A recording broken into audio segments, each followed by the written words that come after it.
Bonjour, bienvenue au musée Arcabas en Chartreuse, au cœur des musées départementaux. Je suis Pascale Chaumet, la responsable de ce musée, et je vous accueille ici dans le narthex de l'église de Saint-Hugues en Chartreuse, qui est donc le musée Arcabas. Et je vous présente les premières œuvres qui accueillent le spectateur quand on arrive ici. Donc le poisson, symbole de la chrétienté. Une représentation du Moïse, l'un des premiers prophètes, et ces magnifiques portes en chêne incrustées de clous en laiton qui représentent des anges portant des calices. Et je vous invite à rentrer dans l'église en poussant la porte des anges.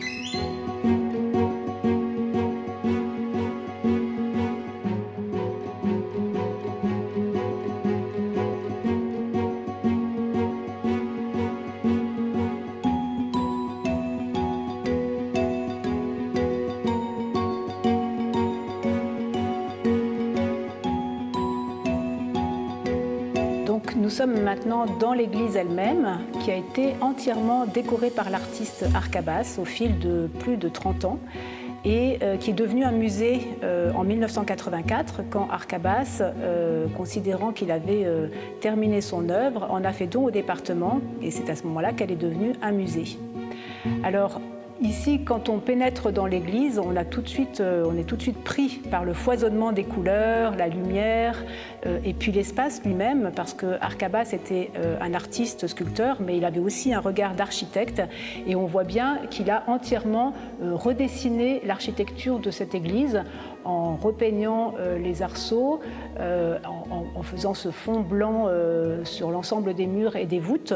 Et puis, il a petit à petit commencé à réaliser cette œuvre en plusieurs périodes. Et quand on chemine dans l'église, on se rend bien compte qu'il a travaillé sur plein de supports différents et dans plein de styles différents. Donc l'aventure Arcabas commence dans les années 50. Arcabas est un jeune professeur de l'école des beaux-arts de Grenoble et il a pour ambition de décorer entièrement une église et il cherche un lieu pour pouvoir réaliser cette œuvre complète qu'il voudrait faire. Et il a la chance de rencontrer l'abbé Truffaut, le curé de Saint-Hugues, qui lui fait confiance et lui confie les clés de cette église. Et c'est à partir de ce moment-là, avec l'accord du maire de Saint-Pierre et de l'évêque de Grenoble, qu'il va démarrer cette aventure de plusieurs décennies.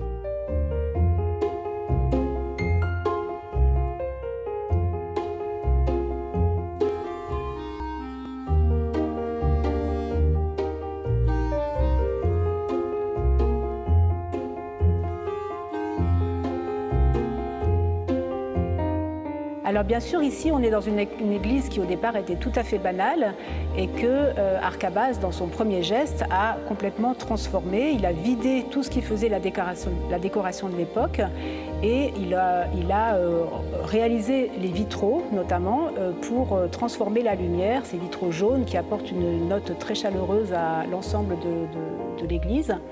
Et puis, il a réalisé le premier bandeau, ce qu'on appelle le premier bandeau, qui est cet élément central dans des tons ocre, rouge et noir et avec quelques rehausses de blanc, qui ceinture complètement l'église, à la fois la nef et le chœur. Dans la nef, il a fait une représentation des 10 commandements, illustrés par des scènes de la vie quotidienne, donc c'est la vie terrestre. Et dans le chœur, on a des représentations plus de la vie divine, avec notamment la scène et 2 manifestations de la puissance du Christ, la résurrection de Lazare et la parabole de la femme adultère. Alors, ce qui est intéressant, c'est que ce bandeau central a été réalisé sur de la toile de jute. Il y en a en tout 144 mètres carrés. Et c'est un matériau qu'il a utilisé parce qu'à l'époque, il n'avait pas beaucoup d'argent et qu'il prenait toute cette réalisation à ses frais. Et donc, voilà, la toile de jute était un matériau peu cher. Et il a aussi utilisé une peinture qu'il a fabriquée lui-même à base de pigments, de sucre, de miel et d'œufs, une méthode traditionnelle, et il s'est limité à ces 3 couleurs, rouge, noir et blanc.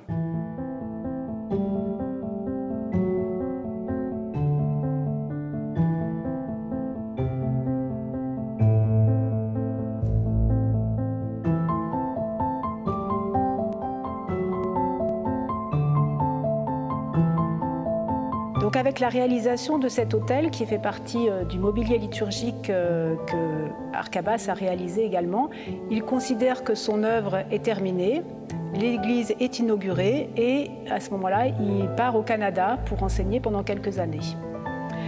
Il revient dans les années 70 et à ce moment-là, il reconsidère son œuvre, il la trouve très austère et entre-temps, il a commencé à travailler l'abstraction, il a découvert ce vocabulaire abstrait, il s'y est beaucoup intéressé et il a découvert aussi l'usage de la feuille d'or. Et à ce moment-là, il réalise le deuxième bandeau, celui qu'on appelle le couronnement, qui est le bandeau supérieur, donc, qui ceinture de nouveau toute l'église, avec là un foisonnement de couleurs et de formes, l'utilisation aussi de matériaux comme du sable ou des matériaux un peu plus en volume. Et donc on a une représentation du psaume 150 dans la nef et ici un bestiaire dans le chœur et les représentations stylistiques, on va dire, d'anges porteurs des instruments de la Passion.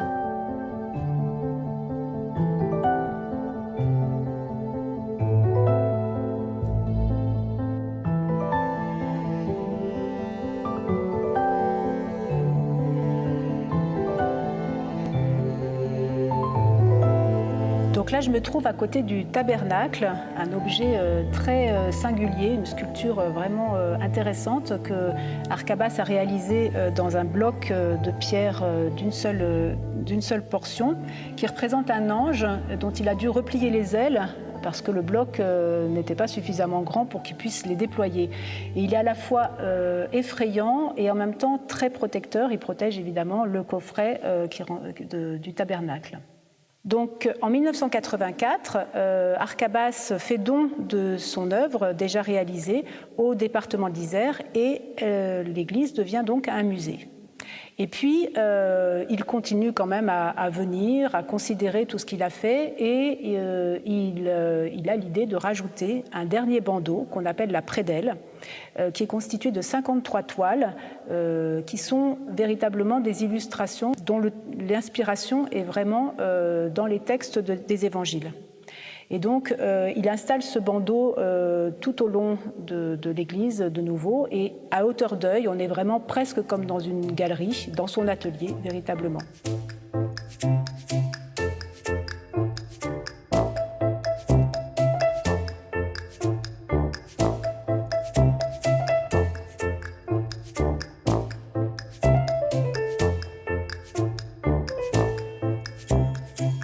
Ce qui frappe avec Arcabas, c'est la liberté avec laquelle il a réalisé toute cette œuvre, liberté d'interprétation des textes religieux, mais aussi une grande liberté dans son style, figuratif, abstrait, des choses très dessinées, d'autres beaucoup plus enlevées comme ça. Et c'est une liberté que finalement il transmet aussi aux visiteurs, puisqu'il lui permet, il l'autorise finalement à interpréter librement les figures qu'il a réalisées. Par exemple, ici, ce tableau qui représente le songe de Joseph, donc il a représenté effectivement le songe, l'ange qui vient annoncer à Joseph qu'il va falloir fuir en Égypte pour protéger son fils nouveau-né du roi Hérode, qui veut massacrer tous les nouveau-nés. Et moi, j'y vois aussi une figure beaucoup plus enfantine, presque adolescente, d'un jeune homme, d'un jeune garçon plongé dans le sommeil. On le voit en pyjama avec une couverture. On a l'impression qu'il est sur un canapé. Et peut-être cette figure qui vient l'inspirer comme ça, c'est aussi tous les rêves qu'il habite et qui vont le conduire vers la construction de sa vie, l'éclairer d'une certaine manière.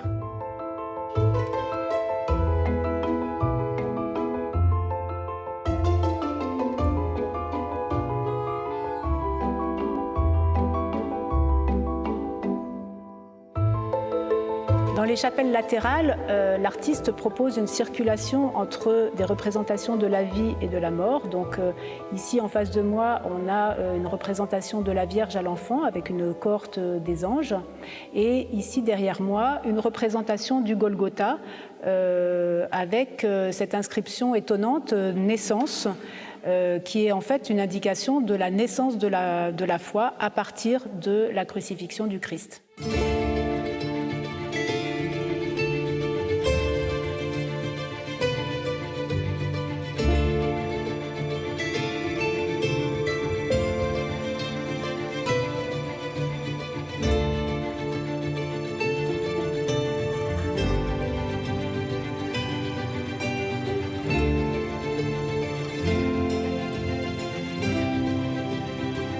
Donc nous terminons la visite sur le parvis de l'église devant cette œuvre monumentale qui fait écho à l'œuvre monumentale d'Arcabas. C'est une œuvre de l'artiste Simon Hogade, un artiste breton qui a répondu à la commande du département dans le cadre de la saison culturelle L'Appel de la forêt en Isère. Elle s'appelle Fondement et elle est inspirée par la verticalité du bâtiment. Elle vient aussi questionner nos propres fondements en tant qu'humains dans notre rapport avec la nature. Donc c'est la fin de notre visite. Le musée Arcabas est ouvert toute l'année et comme tous les musées du département, il est gratuit.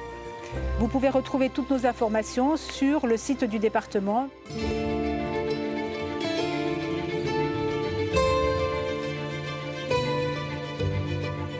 Pour ceux qui voudraient en savoir plus ou qui voudraient garder un souvenir de l'expérience de visite au musée Arcabas, nous avons ce guide pratique qui recense toutes les œuvres qui sont présentées dans l'église. Merci de nous avoir suivis et à bientôt au musée Arcabas au sein du Massif de la Chartreuse.